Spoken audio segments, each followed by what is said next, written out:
solat, puasa, lagi zakat, pergi haji. Itu semua dalam rukun Islam tu. Senang nama ya. Okey, jadi perkara yang dilarang oleh Allah Subhanahu Wa Taala apa dia? Buat maksiat. Allah larang kita membuat maksiat. Lagi berjudi, minum arak, pukul, skodeng akak-akak kat belakang tu jangan. Okey, baik. Kenapa kita harus bersyukur? Kerana nikmat yang paling besar yang kita ada ialah iman dan Islam. Bagus abang. Okey. Sebab abang kata Islam tadi, saya nak tanya abang. Apa maksud iman?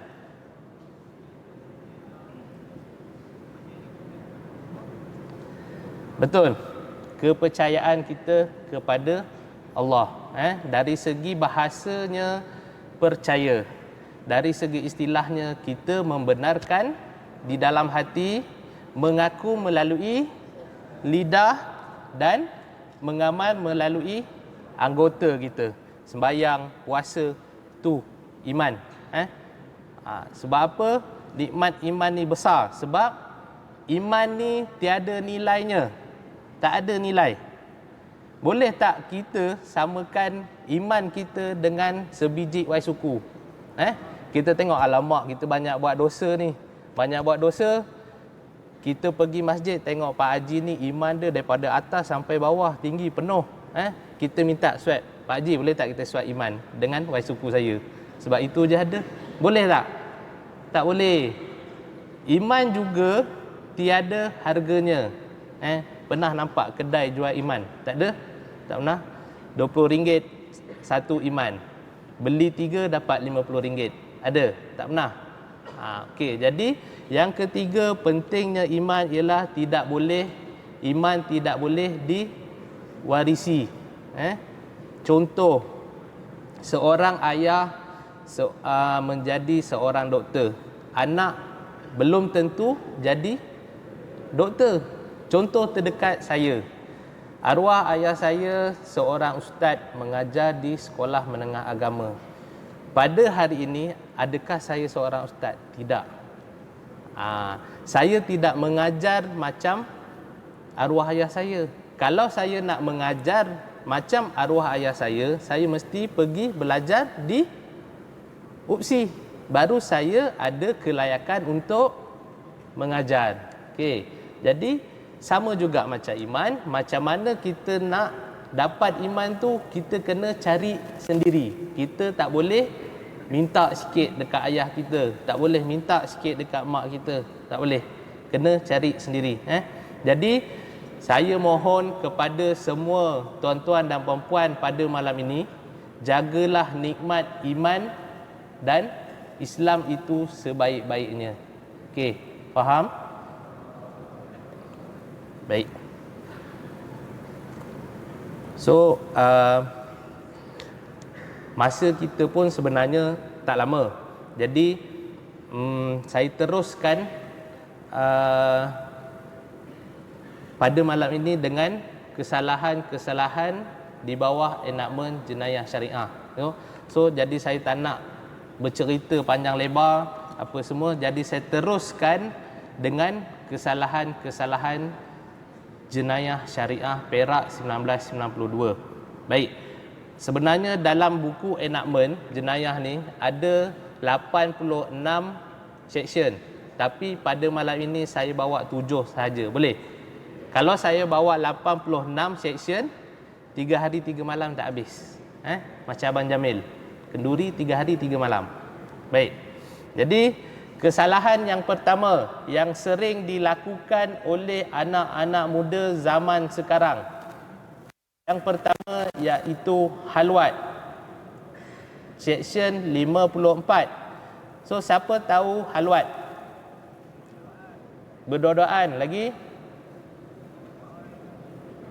Di tempat apa? Tempat yang sunyi. Okey, baik.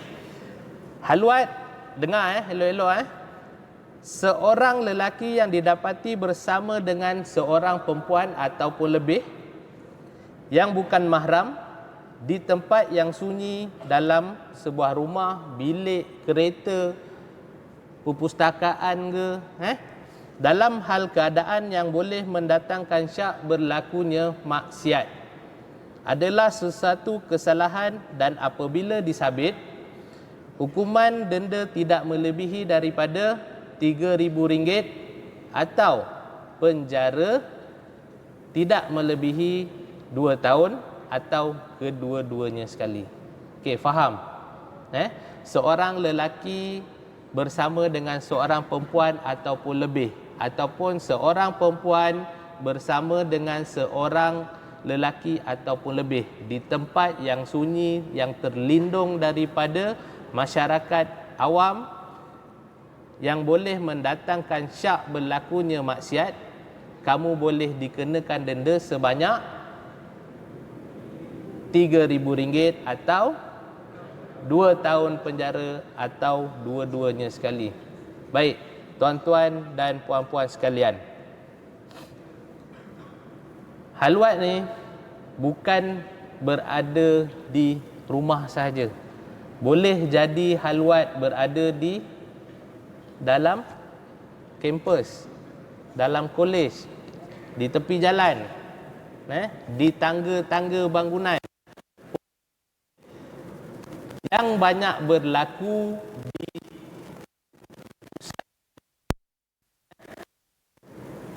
di tempat parking kereta.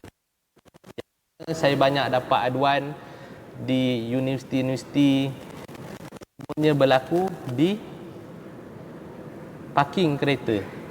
Pukul 2-3 pagi, rodaan di dalam kereta study. Tak mungkin study dalam gelap. Apa yang kau membuat? Duduk gelak ketawa, tampar peha kan. Itu permulaan halwat, duduk berdoaan. So saya tak nak yang berada di dalam masjid ini melakukan kesalahan halwat. Boleh? Okey, baik. Sebab apa? Kalau kita tengok, saya ambil di Teluk Intan lah, sebab saya bekerja sebagai penguatkuasa di daerah Teluk Intan. Saya pernah tangkap pelajar sekolah, saya pernah tangkap pelajar universiti, dan saya amat kesian kerana RM3,000 bukan nilai yang sikit, banyak. Mana tuan-tuan dan puan-puan nak cari RM3,000? Mak ayah koma buat sedap dengan awet, lepas tu nak mengharapkan mak ayah bayar macam tu. Jadi kesian kat situ. Itu pertama, dah lah kena denda. Kedua, pihak universiti, pihak sekolah dapat tahu kamu kena tangkap, kamu akan dibuang daripada universiti tersebut. So macam mana dengan masa depan tuan-tuan? Tuan-tuan dah selangkah menuju untuk berjaya, tetapi dengan kesilapan tuan-tuan hanyut dengan nafsu, hanyut dengan kecantikan seorang perempuan, tuan-tuan habis semuanya. Nak macam tu? So saya tak nak yang berada di dalam masjid ni duk dating dekat tangga-tangga, duk dating dekat kantin. Ada, bukan tak ada.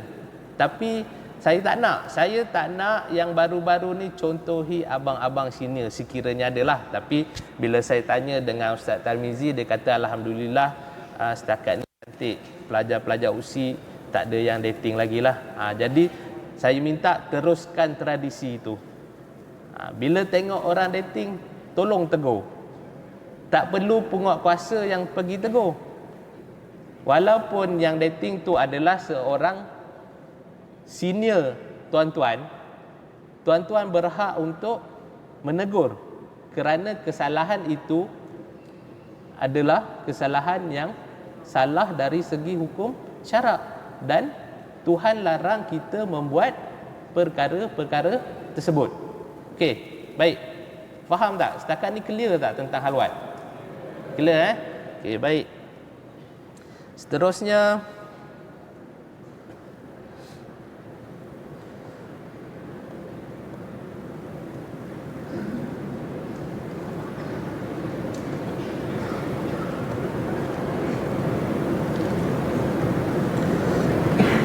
bila dah berlakunya halwat, bila kamu dah terbiasa dengan halwat, duk biasa dating, duk biasa bawa masuk awet di dalam rumah, pakwa di dalam rumah, jadi kemudian akan berlakunya persetubuhan haram, iaitu zina. Okey, zina pula, apa itu zina? Sesiapa yang melakukan persetubuhan haram adalah bersalah di atas sesuatu kesalahan, dan hendaklah apabila disabit dikenakan hukuman tidak melebihi daripada RM5,000 atau penjara tidak melebihi RM3,000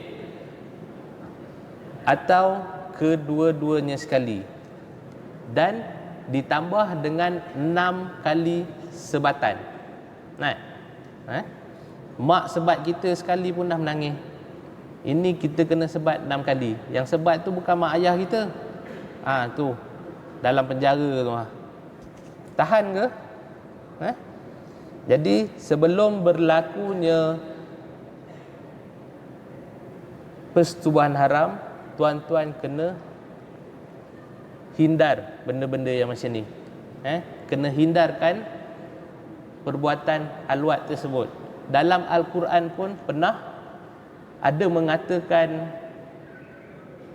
bahawa kita jangan mendekati zina. Wala taqrabu zina innahu kana fahisyatan wa sa'a sabila. Dan janganlah kamu mendekati zina. Sesungguhnya zina itu adalah satu perbuatan yang keji. Jadi dalam Al-Quran mengatakan jangan mendekati zina. Dekat situ pun Allah Ta'ala dah larang. Jangan dekat. Ini kan lagi perbuatan zina. So, kita minta jauh dengan benda-benda macam tu. Sebab apa? Bila kamu bercinta, bila kamu, hari ni memang kamu tak kenal lagi yang kat belakang ni. Tapi bila dah sebulan, 2 bulan, 6 bulan, dah kenal satu antara sama lain, jadi mula kita dengan zina mata, tengok lawa, rasa nak ngorat. Selepas zina mata, turun kepada zina hati, kita merinduinya. Sehari tak datang kelas, rasa rindu. Itu yang satu Ahad pun nak datang kelas tu. Duduk berdating, berdoaan di dalam kelas. Itu yang kita tak nak. Jadi bila dah timbulnya zina hati, turun pula kepada zina apa? Zina kemaluan, iaitu yang saya sebut tadi, persetubuhan haram. Itu yang kita tak nak. Sebab slide tak ada, tak nampak tak ada kan? Jadi saya tak boleh nak tunjuk contoh-contoh gambar-gambar yang pernah kami tangkap. Jadi saya bercerita berdasarkan apa yang kami pernah lalui, yang kami pernah tangkap. Tuan-tuan dan puan-puan sekalian, setiap minggu mesti ada kes yang hadir ke Pejabat Agama Islam Teluk Intan untuk menyerah diri kerana dia telah hamil. Bila hamil, dia mesti melakukan persetubuhan haram.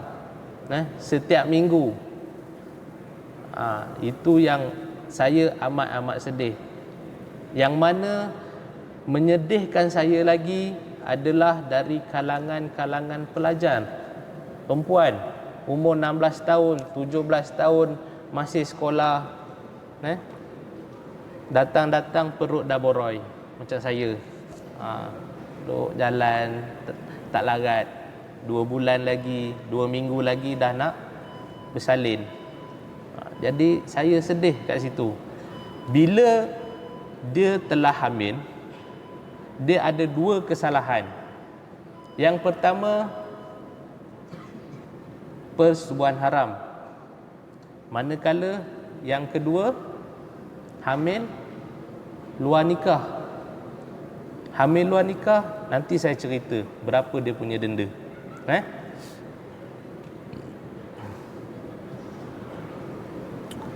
Okey, baik. Dah azan ke? So, nak stop dulu ke macam mana? Ke teruskan? Teruskan Okey, baik. Hamil, dia punya istilah dia, seorang perempuan yang hamil atau melahirkan bayi di luar nikah akibat daripada persetubuhan haram yang dilakukan dengan kerelaan dan kesedarannya adalah melakukan sesuatu kesalahan, dan hendaklah apabila disabit dikenakan hukuman denda sebanyak tidak melebihi RM3,000 atau penjara tidak melebihi 2 tahun ataupun kedua-duanya sekali. So kat situ dah ada 2 kesalahan. Persetubuhan haram tadi berapa? RM5,000. Hamil luar nikah RM3,000. Dah RM8,000 perempuan kena bayar. Yang laki mana? Yang laki lari, tak nak bertanggungjawab. So tuan perempuan di belakang sana kena alert jangan sampai berlakunya zina, jangan sampai berlakunya hamil luar nikah. Dengan lelaki kena garang sikit, tapi dengan suami janganlah garang. Dengan lelaki-lelaki yang berada di luar sini, kecuali keluarga, puan-puan kena garang sikit. Jangan lemah lembut, gemalai, manja. Suara tu aurat, puan-puan. Suara aurat. Nak cakap dengan lelaki kena tegas. Tak boleh nak menggeletik-geletik macam ikan puyuh nak mati tu kan. Jangan. Kalau lelaki, kita boleh tahu, kita boleh detect sama ada lelaki tu seorang buaya ataupun seorang lelaki yang tulen. Dengan ayat-ayat tu, puan-puan kat belakang sana kena letak ayat-ayat lelaki buaya tu di dalam poket, supaya puan-puan tidak tertipu dengan helah buaya-buaya tersebut. Baik.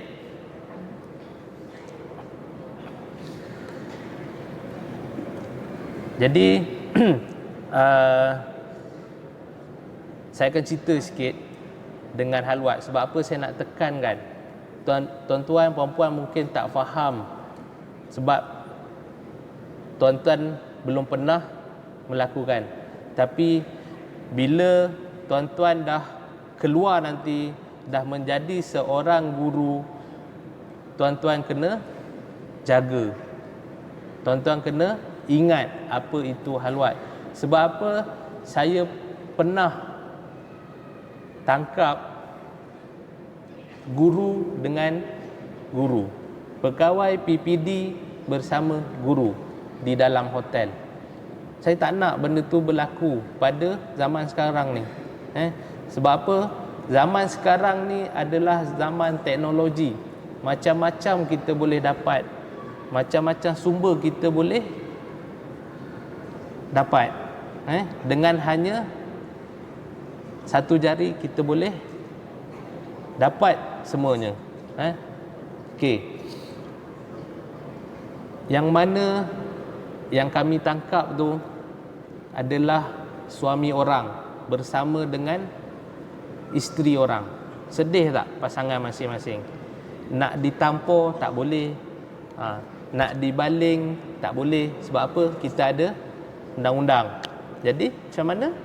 Diserahkan kepada pihak penguatkuasa Jabatan Agama Islam untuk mengambil tindakan.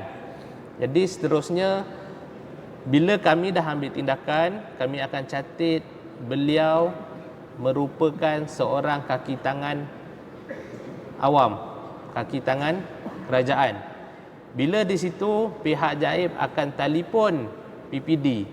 Bila dah telefon PPD, tuan-tuan akan dibuang, diberhentikan. Habis gaji tuan-tuan, rumah tuan-tuan, kereta tuan-tuan, hutang-hutang tuan-tuan, habis dengan kesedapan 5 minit saja. Betul? Saya cakap betul. Dalam hotel tu bukannya lama tuan-tuan. Sekejap aja.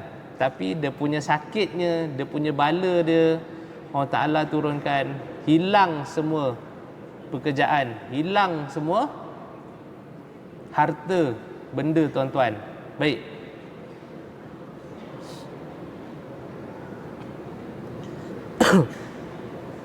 Okey, kesalahan yang seterusnya iaitu perbuatan tidak sopan. Perbuatan tidak sopan ni apa dia tuan-tuan? Siapa yang faham? Macam mana? Tak tutup aurat? Bukan. Kesalahan perbuatan tidak sopan ini tuan-tuan berada di luar, sama ada di padang, contohlah padang kawat. Sini ada padang kawat, betul? Okey. Tuan-tuan berada di padang kawat berdua-duaan, yang mana kepala lelaki di peha perempuan, contoh, ataupun tangan perempuan mengepit lengan lelaki, bertepuk tampar. Bila orang nampak, contoh pihak pensyarah-pensyarah UPSI ataupun ustaz-ustaz di UPSI ni nampak, so dia boleh laporkan kepada pihak jaib. Seterusnya kami datang, kami boleh mengambil tindakan, yang mana jika disabit bersalah, denda tidak melebihi RM3,000, tidak melebihi RM1,000 atau 6 bulan penjara. 1,000 sikit banyak tuan-tuan? Banyak. Bila sekarang memang banyak, sebab mak ayah yang tanggung, mak ayah yang bayar tuan-tuan masuk sini. Tapi bila tuan-tuan dah menjadi seorang pendidik, jika tuan-tuan buat benda yang macam tu, nilainya memang sikit. Gaji tuan-tuan lagi besar daripada denda. Tetapi tuan-tuan harus ingat, ini adalah salah satu daripada perbuatan yang dilarang oleh Allah Subhanahu wa taala. Jadi bila perbuatan tidak sopan ni bukan sekadar pakwa-makwa sahaja. Boleh jadi pada pasangan suami isteri, sebab dia punya section dia perbuatan tidak sopan. Suami isteri bercium di tempat awam, kena. Bukan kata couple saja, bukan kata yang belum kahwin sahaja.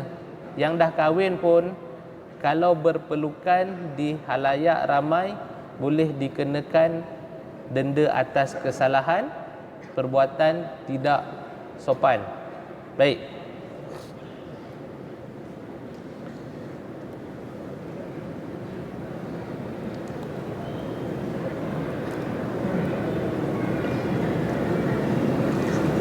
Yang seterusnya, melacurkan diri.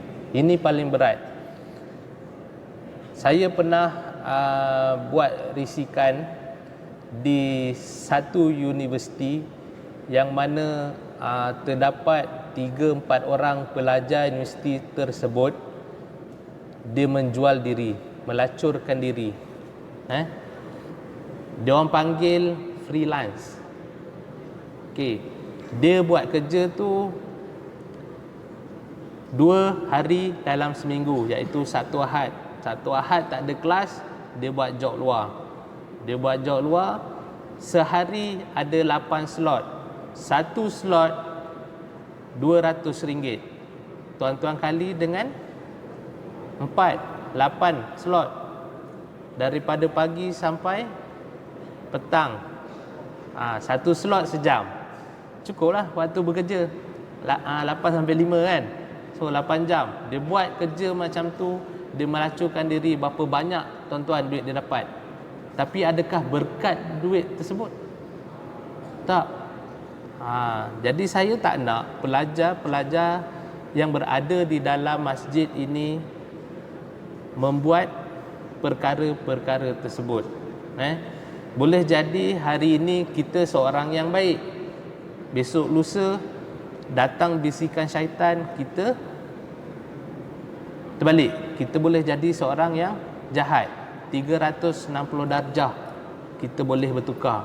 So kita kena ingat apa yang dilarang oleh Allah Subhanahu Wa Taala.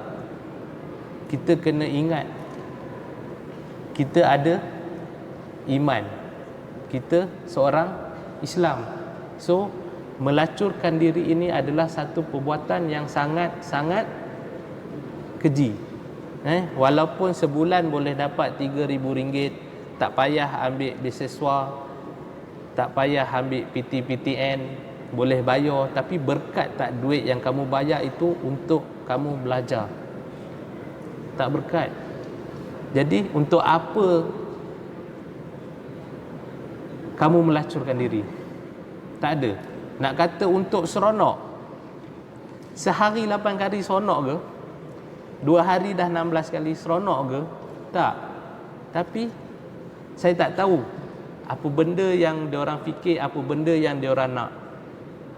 Tapi bila dirisik-risik, ditanya-tanya kenapa kamu buat macam ni, pertama disebabkan masalah keluarga, mak ayah yang bercerai. Jadi dia tiada tempat untuk mengadu, tiada tempat untuk bergantung. Jadi bila macam tu, hadirlah seorang lelaki yang bergelar sang buaya. Sang buaya tersebutlah yang merekrut pelajar tersebut untuk menjadi pelacur. Itu yang kita tak nak. Mula-mula dia buat macam kereta lah, nak beli kena test drive dulu. So dia test dulu. Bila dia dah test, so dia kata dia ni boleh pergi, muka dia ni boleh pergi, kata buaya tu cakap. Jadi dia merekrut perempuan tersebut menjadi seorang pelacur, sedangkan dia seorang pelajar. Jadi saya tak nak benda-benda yang macam ni berlaku. Melacurkan diri, perbuatan tidak sopan, halwat, lagi apa, hamil luar nikah.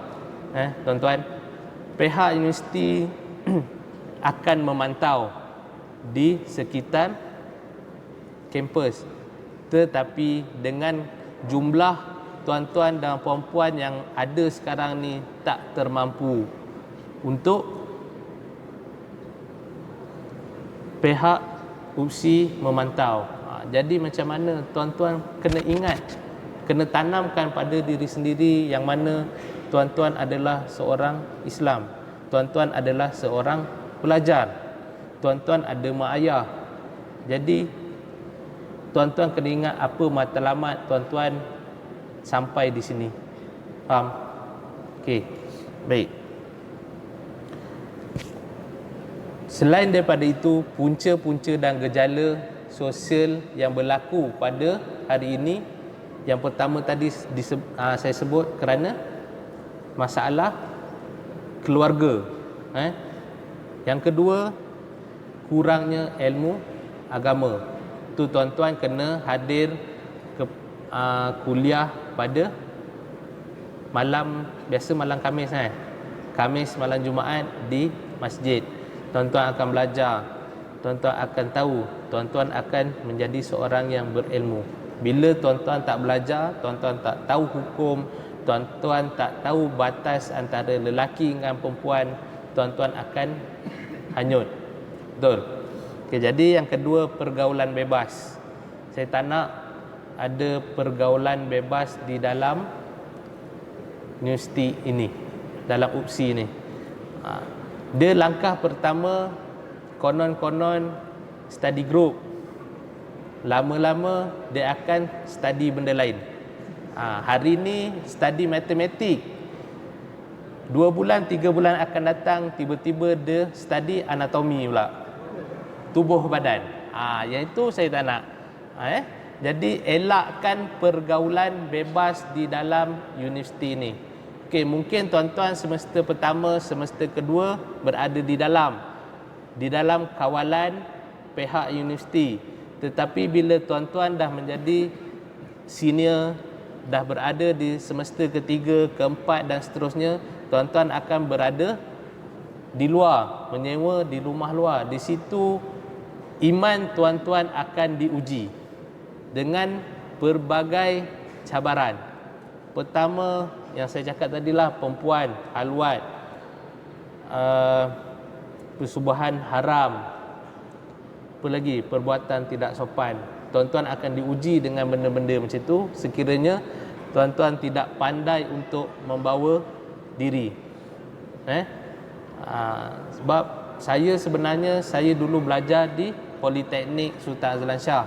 Saya tahu mana pot-pot yang kaki-kaki dating ni lepak. Tuan-tuan dekat dengan Proton City. Cantik tak situ? Cantik. Itu kalau dating pun cantik. Tapi kalau kena tangkap, kami yang cantik. Sebab apa? Duit tu kamu bayar denda kepada pihak kerajaan. Jadi tuan-tuan akan duduk di Berang 2020. Berang 2020 ni tempat memang satu taman yang mana semua pelajar di situ, poli situ, UPSI situ. Jadi bebas kamu nak bergerak. Jadi bila dah bebas nak bergerak, bebas lelaki keluar masuk di dalam rumah perempuan. Konon bila kena tangkap, dia ni abang angkat saya. Mula-mula memang abang angkat, nanti lama-lama benda lain yang terangkat. Betul. Saya tak nak benda tu. Betul. Bila saya tangkap, saya pernah tangkap budak muda, dia kata ni abang angkat saya. Dia cakap lama-lama benda lain yang terangkat. Macam-macam alasan lah. Bila saya tangkap, macam-macam alasan keluar. Saya datang nak urut je. Tak ada tukang urut perempuan ke yang kamu nak ambil lelaki? Dia ni abang angkat saya katanya. Tak, tapi walaupun abang angkat kamu, kenapa kain kamu yang terangkat? Masa kami masuk dah tak ada kain dah terangkat kain tu. Jadi kita tak nak benda-benda berlaku di kalangan pelajar-pelajar UPSI. Bila kamu dah duduk di luar, cabarannya lagi besar. Baik, tuan-tuan datang ke sini, tuan-tuan macam saya cakap tadi, untuk belajar, bukan untuk couple, bukan untuk bercinta. Belum masanya tuan-tuan lagi untuk membuat benda-benda yang saya sebutkan tadi. Baik. Yang ketiga, pengaruh rakan sebaya.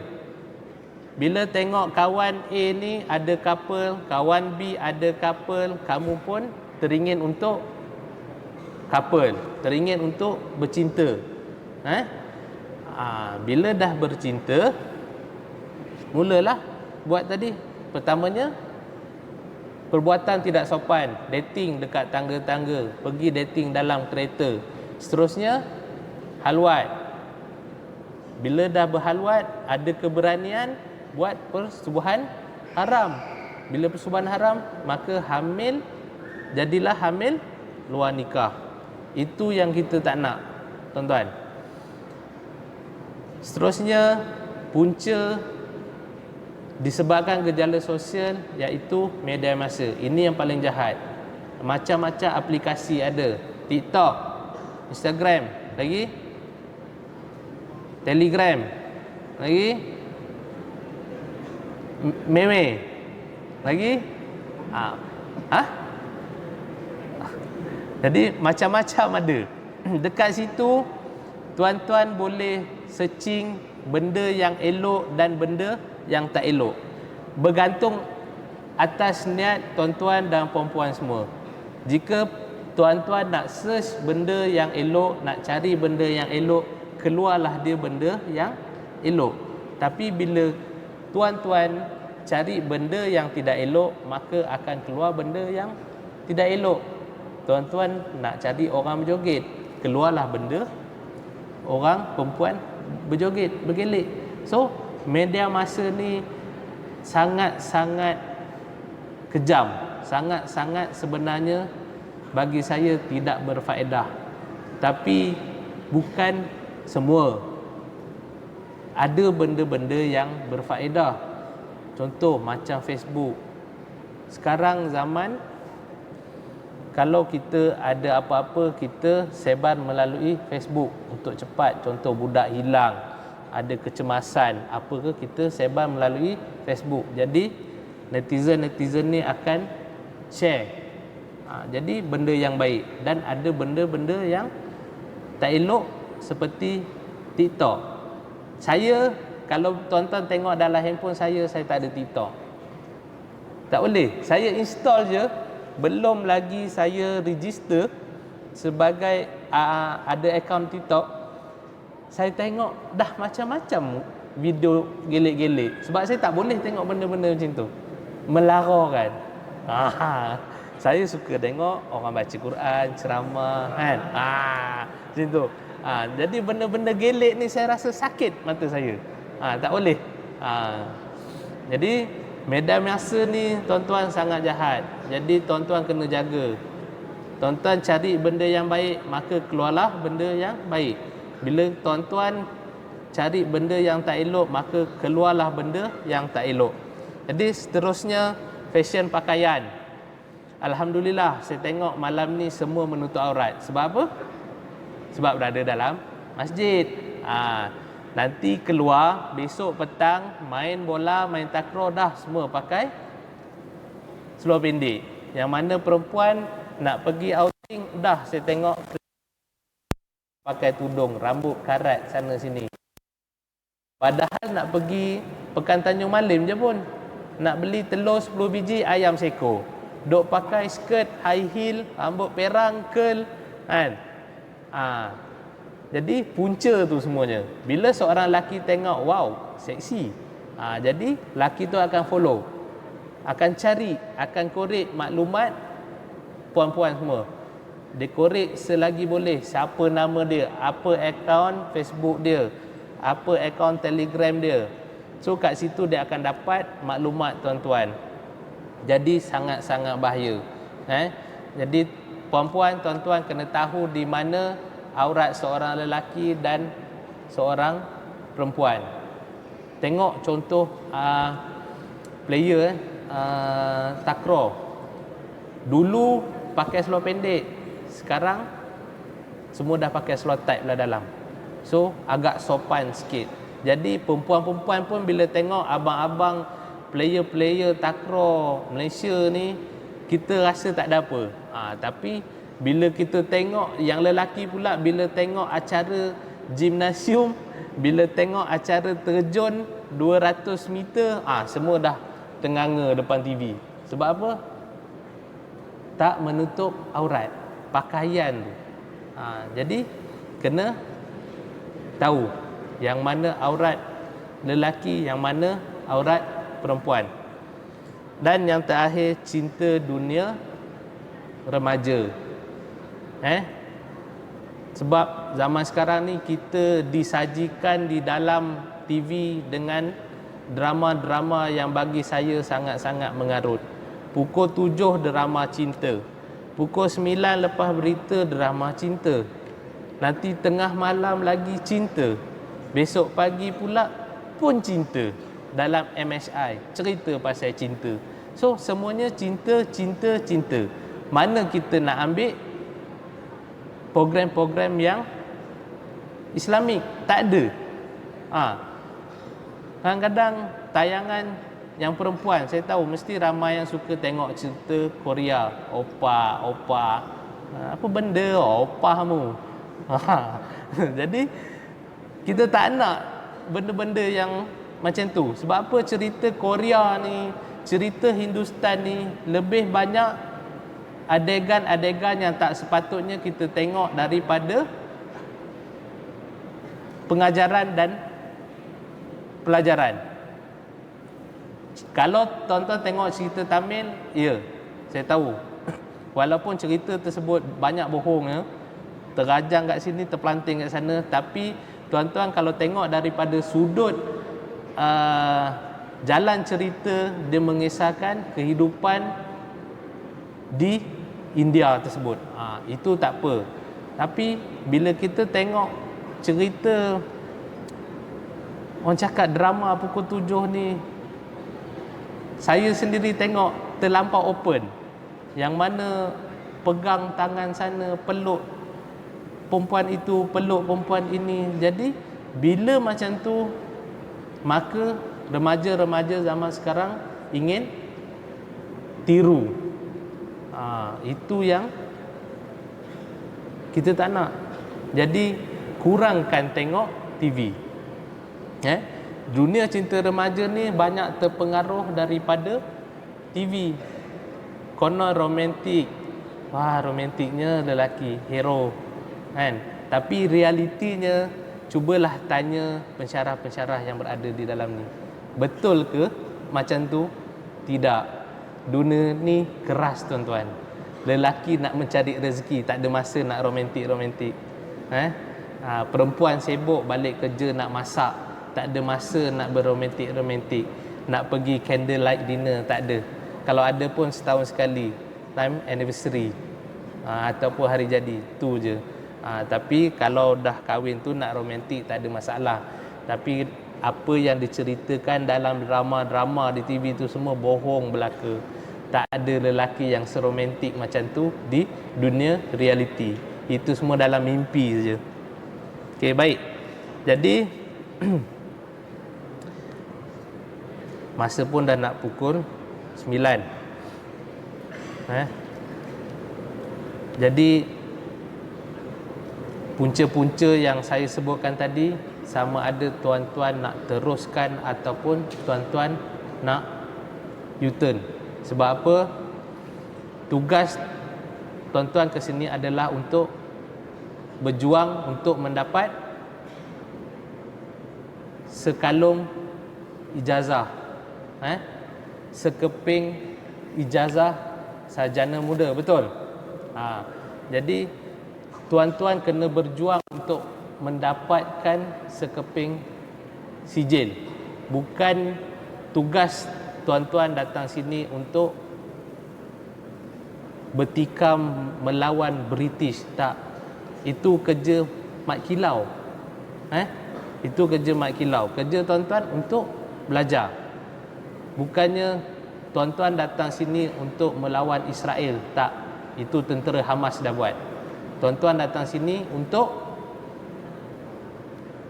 belajar. Banyak kali saya sebut, belajar, belajar, belajar.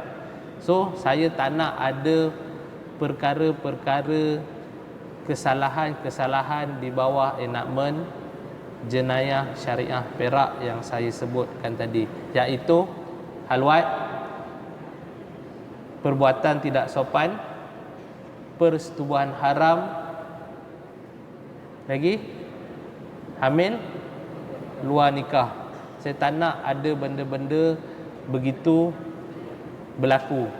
Sebab apa? Pihak Jabatan Agama Islam bekerjasama dengan pihak UPSI untuk membuat rondaan di sekitar kampus UPSI pada tengah malam. Sekiranya terdapat pelajar-pelajar yang dating di dalam kereta, di tangga, di mana sekalipun, yang jauh daripada pandangan orang, yang keadaannya gelap gulita, tiada sebarang cahaya. Jadi bila pihak jaib dapat yang macam saya sebut tadi, tuan-tuan dikenakan tindakan dan membayar denda. Pihak UPSI angkat tangan. Bila dah serah kepada kami, pihak UPSI angkat tangan. Terpulang kepada pihak jaib nak buat apa. Tetapi pihak UPSI kebiasaannya akan memberhentikan tuan-tuan daripada belajar. So jangan sesekali tuan-tuan lepak berdua-duaan di parking kereta, di tangga-tangga. Banyak ni, besar ni. Kawasan sini besar. Jangan pula tuan-tuan pergi cari tempat-tempat sembunyi buat benda yang bukan-bukan. Baik. Saya rasa itu saja leteran saya pada malam ini. Jadi saya ucapkan terima kasih kepada pihak USI sekali lagi kerana menjemput kami pihak Jaib, memberi sedikit ilmu pengetahuan berkenaan dengan enakmen jenayah syariah Perak 1992. Ini membuktikan pihak USI, pengarah Pusat Islam bersungguh-sungguh untuk membendung perkara-perkara tersebut terjadi di dalam kampus UPSI. Jadi dia bersungguh-sungguh. Jadi tuan-tuan dan puan-puan kena bersungguh-sungguh juga untuk menjadi seorang pelajar yang cemerlang, pelajar yang terbilang. Baik. Dan saya mohon maaf sekiranya ada salah silap, sekiranya ada terkasar bahasa, sekiranya ada terlancang kata. Saya mohon maaf kepada tuan-tuan dan puan-puan, dan saya akhiri dengan wabillahi taufik wa hidayah. Assalamualaikum warahmatullahi wabarakatuh.